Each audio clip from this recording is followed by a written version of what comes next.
Hello guys, kamusta kayo? Kamusta kayo mga ka-blood sugar dyan? Mga pre-diabetic na kagaya ko. Ito yung dinner ko ngayon guys. Green vegetable siya. Green collard at kale. Nilagyan ko siya ng konting ham para magkalasa. Tapos ginisa ko lang siya guys. Nilagyan ko din siya ng black beans. Masarap siya guys. Nilagyan ko lang siya ng oyster sauce. Yun lang. At saka ang rice ko, brown rice.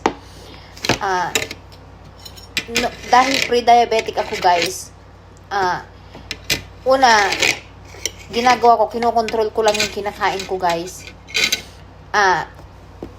Gaya ng brown rice.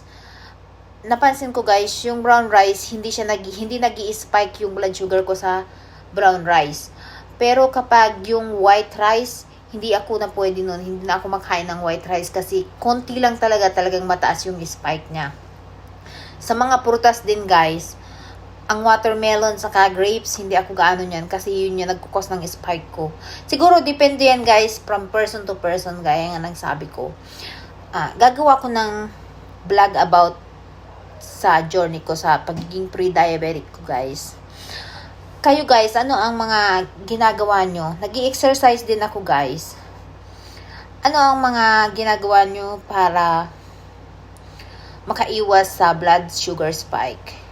Let me know in the comment guys and let's talk about it. Thank you guys at ingat kayo lagi.